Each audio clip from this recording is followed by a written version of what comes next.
معین الملت والدین عطائے رسول ہند الولی غریب نواز حضرت خواجہ معین الدین چشتی اجمیری رحمۃ اللہ تعالی علیہ۔ ہمارے بزرگوں کی، ہمارے صوفیاء کی زندگی میں جو چیز سب سے زیادہ خوبصورت ہے اور سب سے زیادہ انفرادی ہے وہ یہ ہے کہ انہوں نے لوگوں کے دلوں کا بڑا خیال رکھا ہے۔ ان پر جو چیز سب سے زیادہ بوجھ بنتی تھی وہ یہ بنتی تھی کہ کوئی شخص کسی کا دل نہ توڑے، وہ اس کا بہت خیال رکھتے، اس پر بڑی توجہ دیتے۔ جو شخص کسی کے دل کا احساس نہ کرتا، کسی کے جذبات کا خیال نہ کرتا، اس سے ناراض ہو جاتا۔ قطب الاقطاب حضرت خواجہ قطب الدین بختیار کاکی رحمۃ اللہ علیہ فرماتے میں حضرت خواجہ معین الدین چشتی رحمۃ اللہ علیہ کی خانقاہ میں بیٹھا تھا، اچانک ایک تاجر، ایک دنیا دار شخص آیا۔ حضرت خواجہ معین الدین چشتی رحمۃ اللہ تعالی علیہ کے سامنے بیٹھے ہوئے آپ کے ایک مرید شیخ علی علیہ رحمہ جن کا نام تھا، ان کی طرف وہ تاجر تیزی سے بڑھا اور شیخ علی کا گریبان پکڑ لیا۔ میرے پیسے کب دو گے اور کتنے وعدے کرو گے؟ لاؤ میری رقم واپس کرو۔ حضرت خواجہ معین الدین چشتی رحمۃ اللہ علیہ ساری صورتحال سے بے خبر تھے، جلدی سے اٹھے اور اٹھ کر کے اس تاجر سے کہا کہ معمہ کیا ہے، بات کیا ہے؟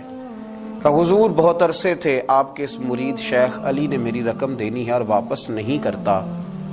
خواجہ صاحب علیہ رحمہ نے شیخ علی کی طرف دیکھا اور فرمایا یہ معاملہ کیا ہے؟ عرض کی حضور غریب ہوں، کمزور ہوں، تنگ دست ہوں، قصدن ایسا نہیں کر رہا، اس سے کچھ مہلت لے چکا ہوں، وہ ختم ہوئی، اب اور مہلت کا سوالی ہوں اور یہ مجھے مہلت دینے کو تیار نہیں ہے۔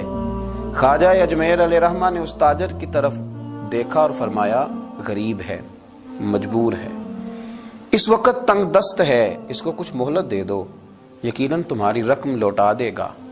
اس نے حضرت خواجہ علیہ رحمہ کے ساتھ بھی توہین آمیز لہجہ معاذ اللہ اختیار کیا، ابھی لے کر کے جاؤں گا، پوری رقم لے کر کے جاؤں گا، ورنہ نہ صرف یہ کہ اسے رسوا کروں گا بلکہ میں اسے بازاروں میں کھینچوں گا۔ خواجہ قطب علیہ رحمہ فرماتے ہیں جتنے لوگ وہاں بیٹھے تھے ان سب کی طرف جب شیخ علی دیکھتے تو کمزور پڑتے، روتے، میرے پیر بھائیوں کے بیچ آ کر سرعام اتنے لوگوں میں میری اتنی رسوائی کر ڈالی۔ خواجہ اجمیر نے اپنی اس مرید کی آنکھوں میں جب آنسو دیکھے تو بڑا ہی دل نرم ہوا، اس کو کہا کچھ مہلت دے دے۔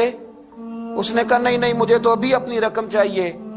خواجہ صاحب رحمۃ اللہ علیہ نے زمین پر چادر بچھائی، چند سکے جیب سے کیا نکالے تھے کہ اللہ تبارک و تعالیٰ نے بھرے خزانوں سے دولت عطا فرمایا، یہ ہے تمہاری رقم، اٹھاؤ اور لے جاؤ۔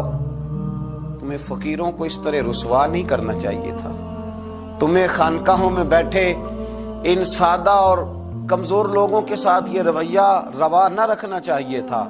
یہ کہا اس شخص نے پیسے اٹھانے شروع کیے اور اٹھاتے اٹھاتے نا جب اس کی نظر زیادہ مال پہ پڑی تو کچھ زیادہ پیسے بھی اٹھا لیے۔ ذرا نظر بچا کے دیکھتا کہ خواجہ صاحب دیکھ تو نہیں رہے، کچھ زیادہ رقم ہتھیائی اور وہ چلتا بنا۔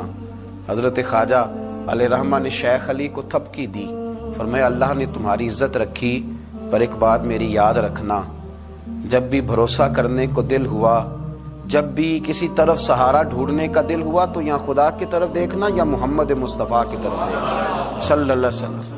یہ کیا درویشوں کا کیا کام کہ وہ دنیا داروں سے پیسے لے اور دنیا داروں کے ساتھ معاملات کرے، تمہاری یہ روش اچھی نہیں، لیکن اللہ نے تمہارا وقار رکھا۔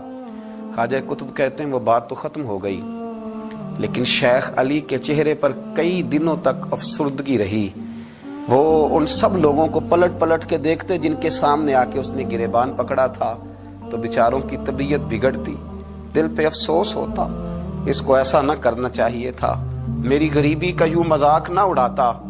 کہتے ہیں چند ہفتے گزرے تو اس تاجر کو ہم نے دوبارہ خواجہ صاحب کی خانقاہ میں داخل ہوتے دیکھا، لیکن اب کہ وہ بڑا ہی پریشان آیا، اب کہ وہ بڑا ہی افسردہ آیا، اب کہ وہ آیا تو ہانپتا کامتا تڑپتا آیا، چادر بڑی ساری اوڑھ رکھی ہے، آتے ہی حضرت خواجہ کی خدمت میں بیٹھا، تڑپ کے رونے لگا، کہنے لگا اجمیر کے بادشاہ بھول گیا تھا، معافی ہو سکتی ہے، غلطی ہو گئی تھی، درگزر کا سوالی بن کے آیا ہوں۔ عطائے رسول ہند الولی غریب نواز رحمت اللہ تعالی علیہ فرمانے لگے پہیلیاں نہ بجھا، جو بات ہے اس کو کھول کر کے بیان کر، فقیر